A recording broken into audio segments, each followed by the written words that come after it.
This just in. Tom Tucker here reporting live from Quahog. That shit is trademarked for sure. That shit is. That shit is trademarked for sure. Cut that shit out. It is gonna get cut up.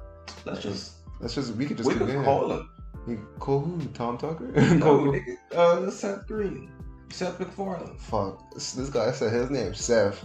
Seth something. Don't Seth matter. what? Seth, dog. We could just call Seth we'll just Google everybody named Seth and we'll just go through the list and call them. Just send them emails. Just be like, yeah, Seth. Seth, can we get the until we get the right email? Fuck. Who am I? Fuck, I remember one time I sent an email to somebody about a fucking, I think it was about a job interview or something. And they were like, this is the wrong email, bro.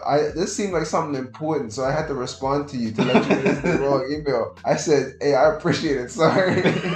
But yeah, anyways, Monkeybone, we're here for another banger. Another rich and thrilling movie about a cartoonist, but this one's not trying to fuck a tune. He's having nightmare, which involve cartoons. Well, one cartoon specific. You want to read off the plot description real quick? Monkeybone features Stuart Stu Miley, a disillusioned cartoonist whose comic character, a rascal monkey named Monkeybone, is getting an animated series. Stu plans to propose to Dr. Julie McElroy, a sleep institute worker who helped him deal with his terrible nightmares by changing his drawing hand. Stop. How the fuck does that work? Yeah, that they talk about it in the movie. This woman says, oh, he was just having nightmares. So I got him from. So this guy draws some fucked up stuff, dog. So some of this stuff, it's like who is this movie for? This is pure nightmare fuel, and she's like, oh yeah, I just had him, instead of using his right hand, I told him to use his left. No. And now he's drawing monkeys. Like, I'm not gonna discredit this woman, but what's going on? How does that work? I need a neuroscientist anywhere. Send me an email, shoot me an email, tell me how it works. I'm no sleep expert, I don't know shit. But I digress. One night, Stu crashes his car after accidentally activating an inflatable Monkeybone raft and slips into a coma. His spirit ends up in downtown, a surreal carnival-themed limbo-like landscape populated by mythical beings and figments of its visitors' imaginations. Even Monkeybone. I'm not gonna read the rest because it's fucking long and we're gonna talk about it anyway. That is the synopsis. Let's go down and explain why this movie is better than fucking Cool World. First off, let's start off by saying it stars our boy Daddy Fraser, dog. Brendan Fraser at his peak. This man is goddamn beautiful in this movie. Yeah, he's a fucking sexy man. His looking peak Brendan Fraser right here. Like just after George of the Jungle, and he said, yeah, I'm gonna keep my body like this for a little bit so I can enjoy it. And then right before, this is like after George of the Jungle, before Journey to the Center of the Earth. So he's like in that, he's in his prime. He's a good man, sexy man. And let me say, this has a fucking cast of people that just blew up within the past 10 years. Bob Odenkirk is in it. Giancarlo Esposito. Whoopi's in this bitch. Like Bridget Fonda. Whoopi plays deaf. Whoopi looks like she's having the most fun in this movie. More fun than Sister Act 2. Yeah. Hey, this movie, it's so the plot makes sense. The stuff happening in it, it's a cohesive story, but it's so weird. Like we were saying during when we were watching this movie, if this was a Tim Burton movie, like it would be okay. It would honestly be okay. It'd be like, okay, this is Tim Burton. This makes sense. This is some Nightmare Before Christmas type shit. This would even give Tim Burton a run for his money. This just made me uncomfortable. The entire movie. Uncozy. But it's not a bad movie. It's an interesting movie in the aspect that there's different characters from fucking. There's different characters from. There's like Bastet in it. There's like Egyptian gods in it for whatever reason. Yeah, I think Krishna's There's in a it. whole bunch of religious things. Shit. It was And- Xerxes. Xerxes was in it. And then the Grim Reaper's just a guy in a white. It's a ghost with a white cloth over it. That's it. But not like a cartoony ghost. Just like, I don't know, fuck. What? It's like straw. It's, I don't know. Shit's weird. Shit is uncomfortable to look at. But it's like it's. I wanna make jokes about it, but I don't even feel comfortable. After we watched this movie at 12 o'clock at night, after the movie, I said I don't even want to go fucking sleep now. I feel weird. Like it's just strange. This movie starts off, okay, he's a cartoonist. Bang. He does not want to be famous. Bang. His best friend's his agent and he's trying to get him to sell merchandise and sell out. This guy does not want to hear it. He ends up getting in this car accident. His woman's okay, he's in a coma. Ends up in downtown, baby. Not even, hold on. We're skipping a real crucial part. This man enters a coma, right? What is it, 2-3 days after that? His sister comes in. Megan Mullaley's in it, dog. If you don't know her, Google her. His sister comes in, starts crying. She's like, doctor, where's the plug? Which one of these is the plug? It's like, what are you asking me? Stu and I have an agreement. If any of us on life support, just kill us. Yeah, they don't want to have a long, drawn out death because of their father. But she is adamant about, yeah, just pull the plug. Pull the plug. We have an agreement. We need to abide by this. I'm just like, Jesus Christ, bitch. It's been. She was like, what's the minimum time we got before we can pull the plug? He said 3 months. That long? This bitch is like, this is his goddamn sister, and she wants to kill him right off the bat. She said, I don't want to wait. His fiance, not yet fiance, because he couldn't propose but she said yes anyways. His fiance is right there. And his sister's just like, yeah, just kill him. Now. Where's the plug? I'm pulling it. Give me the goddamn plug. And you would think that, like, maybe she's in the will, she's trying to inherit it. Nah, she's not the bad guy. They don't explain it. She just wants that nigga to die. She just wants him dead for whatever reason. So, anyways, to get back to we're in downtown. Stu the cartoonist. He enters a club, seeing all these nightmares. He's like a celebrity down there because of all his nightmares he's been having over the past few years. He encounters his cartoon Monkeybone. The monkey is the most outrageous thing there, but he's the least disturbing thing in this fucking in this bar encounter. He's the least disturbing, and he's just standing there. No, he's performing. He's not just standing there, but not just performing. He's performing the skit that Marilyn Monroe did where her dress is blown up by the subway train. He does that shit just bar for bar. He takes his ears off and makes them into his boobs. That's what happens in this movie. And then he proceeds to kiss Stu. Straight on the lips. This is 2001, bud. And Stu is just not having any of this. It's like, Monkeybone. What the fuck? What are you doing here? Monkeybone. And then he tries to put him in his bag. So we progress. We're going through it. Stu's there. He sees an old man. He sees this old man. He realizes that this old man gets a ticket to go back to the real world. It's like, how's this decrepit old fuck allowed to be back in the real world? But here I am, young and fresh. First off, someone dies. They follow the Grim Reaper to get on the roller coaster to go to hell. They try to fucking kill the Grim Reaper. It's a ghost. They go to death, try and steal an exit pass. This whole time the monkey will not shut the fuck up. Blows the cover. Just blows it. It's gone. Blows it like a hook on a nickel knife. He just monkey burned their cover, dog. He for no reason, for nothing. He just wouldn't keep still. Chaotic evil. Stu says to Monkeybone, "Oh, Monkeybone, thank you so much. You know, I appreciate you." Monkeybone like, don't worry about me. I'm just gonna get a drink at the bar. Bada bing, bada boom. You see, he fucking hits him over the head with a wrench. Monkeybone says, "Yes, Stu. I'm taking your body." Psych. He ends up in Stu's body. This is where Brendan Fraser does his thing and gets animated. George the Jungle style, Looney Tunes back in action style. This man's just out and about, baby. Oh yeah, a Monkeybone. Yeah. There's a part where there's a fucking quote unquote sex scene where he's in the bedroom with his woman and he proceeds to give her a strip shirt. And the look of discomfort on her face mirrored my face perfectly. I was just like, what is going on here? Don't get me wrong.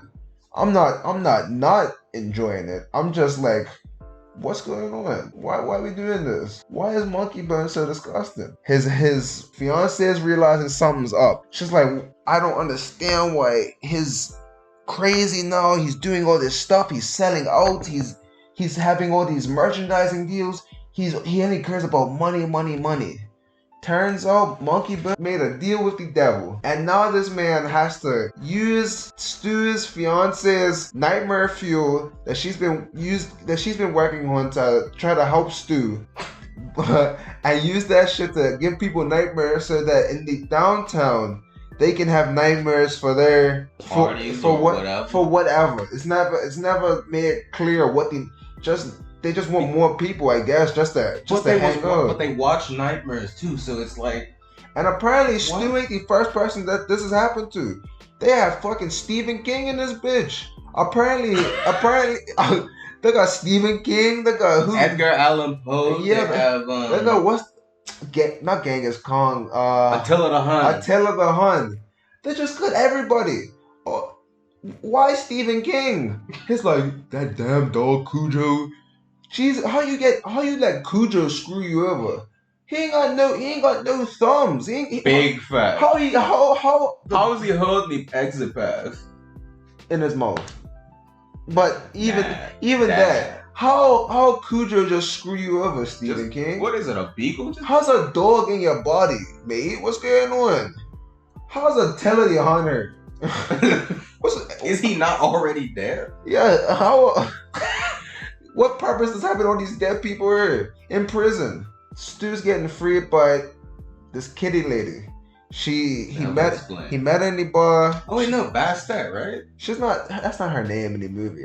She looks like Bastet, but her name is Miss Kitty. Point blank period. Misogyny. We're gonna pause here. We're gonna have a moment of silence because misogyny is trash. Men are trash. Kill all men. This guy. Anyways, he gets freed by Miss Kitty. He ends up getting to Death. He lets himself get caught by Death. Death's like, why you want to go back to the real world? He says, I got a woman, Death.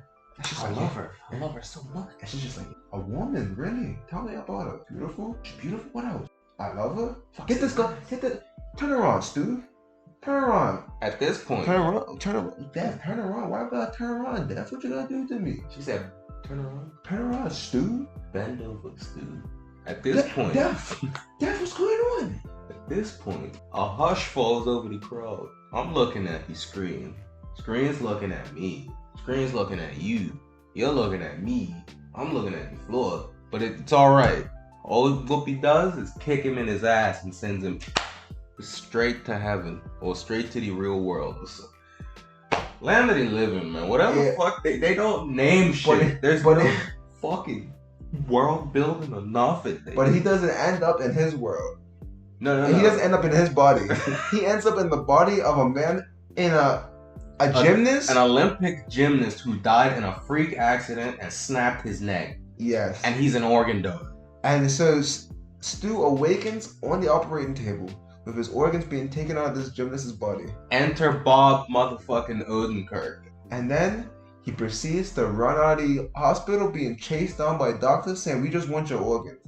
These doctors didn't ask questions like, how's this corpse? Not person. There's no pulse. How's this corpse running around? Dead for like, what was it, 3 days to like a week? It's some time. He's been dead long. He's been dead long enough that there's a smell. Because he was on the bus and everybody was like, Jesus Christ, what is that stink? He proceeds to get back to his house. He ties himself together. He ties himself out so he can keep the body together for the time being. And he heads over to what is a show happening for Monkeybone because he's trying to unveil his new toys, which have the product that is giving people nightmares, and Explain how the nightmare fuel is So supposed to be fucking though. So Monkeybone has a toy that farts, and it farts by so the toy has a thumb in its ass. First off, it's just a monkey with a thumb in its ass, and then you pull the thumb out of the ass, and then fart comes out, and the fart made a nightmare fuel now because of Monkeybone. So everybody just finna get farted on and have nightmares. So so that aside, what this be final face off? Brendan Fraser, Stu Miley versus Monkeybone, and the and the corpse ends up at this goddamn banquet. First thing he sees this woman, he tells her, "It's me, Stu, Doc, it's me." She don't believe him. But he calls her by his lovey-dovey nickname, which is Doc. And then she ends up believing him. He confronts Monkeybone, gets a backpack. Monkeybone, get in the pack. Monkeybone starts having a mental breakdown. He starts having PTSD. It's like, another fucking pack. I'm gonna get them. No. At this point, Daddy Fraser's just sitting there. You son of a bitch, get in the pack. It's 100+ people in this audience. Not one person says, "Yo, what the fuck's going on, bruh? What's going on? What's happening?" Everybody's just watching this go down. Watching a corpse harass a man with a backpack. Monkeybone proceeds to cause havoc, let the toys out, and run off. During all this, by the way, Stu's best friend, who's his Herb, his agent, is proceeding to have a mental breakdown because he got Monkeybone fart in his face from the toy. So he's having not a nightmare. He's having a daymare. He's having a bad. He's having an LSD attack. He's having a bad fucking trip. He's having a tremendous trip. He ends up naked, running around, saying how clothes are trying to kill everybody. He's going through it. So we're in the final act. Stu versus the Burn. They're on a balloon flying through the city. Yeah. They start grabbing stuff, attacking each other. Which don't make no sense because why would Stu try and fucking hit Monkeybone if that's his body? Anyways, they're fighting. They're in the air. All of a sudden, Rambo rips out his pistol. I can hit him. He said, I'm a trained professional. This is my gun. There's many like it, but this one's mine. This man proceeds to point this gun at this balloon and say, I got him. Bang! Bang. Shoots the balloon. They end up flying all over the place. End up both crashing, unconscious. Nah, they definitely died. Brendan Fraser, Big Daddy Stu died. Anyways, the souls leave the bodies. Next thing you know, they're both in downtown. Stu's had enough of Monkeybone. He grips him, proceeds to beat him. Death comes up out of nowhere saying, yeah, in this giant mecha robot thing to make a grand entrance to end it all. Has one in each hand. Monkeybone in one, Stu Miley in the other. Death says to Stu, how'd it go? How was she? She was beautiful, Death. I'm just happy I could let her know that I love her. Next thing you know, she's like, I was like, damn, that's beautiful, Stu. That's lovely. You know what? She proceeds to slap Monkeybone on top of this man, and he enters his head. I think she was a fan of. Like, I remember maybe like a minute where they said, well, not even a minute, a couple of seconds. She was like, I love your comic strip. He was like, really? You get it down here? And I was like, yeah. I think so. Yeah. But like, how? There's no literature. There's no movie. Like, what? That's just tapped into the real realm. But anyway, well, she's deaf, so she probably gets bored, whatever. There's a point in this movie where this woman's head just blows up. How good can you be as deaf if your hair just blowing off because you get angry? Like what? And then they had to get a replacement. Her heads are made of like China or something because her assistant dropped one. Like how you just drop? And he's looking around like, oh shit, did you see that, bro? She saw that? Ah, that's cool. Gets her another head. Fact, she puts Monkeybone back in Stu's head. She's like, you're a little boring. Let me give you something to spice up your life. Like, this whole experience hasn't been enough spice. This motherfucker had nightmares before all of this. vivid nightmares. Stuff that don't even make sense. Insane shit, like other horror movie shit. Like actually looking at this, I'm like, I couldn't watch this with a kid. Tim Burton-esque, but like rated R Tim Burton. This is a PG. Worse than Beetlejuice for sure. Yeah. Beetlejuice was understandable, and it's like you enjoy it for what it is. But this is just like out the bat. Are we really out here in the land of nightmares? Why did this thing look like this movie had a budget of $75 million and it shows, but it's sad because nothing comes of it. It's not a bad movie. It's not an unwatchable movie. It's not a movie that's hard to understand. It's a movie that's just not entertaining, bro. It's like, what is it? It's a dark comedy. I didn't laugh once. Yeah, I didn't laugh at all. I laughed at Kura because it made no sense and I could make fun of it. This I was like, I'm just unsettled. I'm just hurtfully right. This shit giving me indigestion. Yeah. This was an hour and a half of just, what is it? Why? You got $75 million to make this movie. Didn't even bring back 10. So everything, all's well that ends well. Stu ends up back in the real world. He ends up with his woman, and that's it. That was Monkeybone. But, nah, I'm gonna save that. What? What's next? Nah, I'm gonna save that. The great emancipator, though. Fuck. I don't know. If anybody watches this movie, I'm not gonna tell you. Yeah, just know there's the great emancipators and it plays a crucial role in the start of the movie. But it's been Two Guys, One Mic. Thank you for listening. Thank you for enjoying. Leave a comment, like, all that good stuff. Next time we coming at you with another classic. Maybe it might be Freddy Got Fingered. Might be Tammy and her T-Rex boyfriend. Hey, we going through it. This has been Quarantine Radio because Tory Lanez isn't on Instagram anymore, so we can use that. This is Tom Tucker signing off.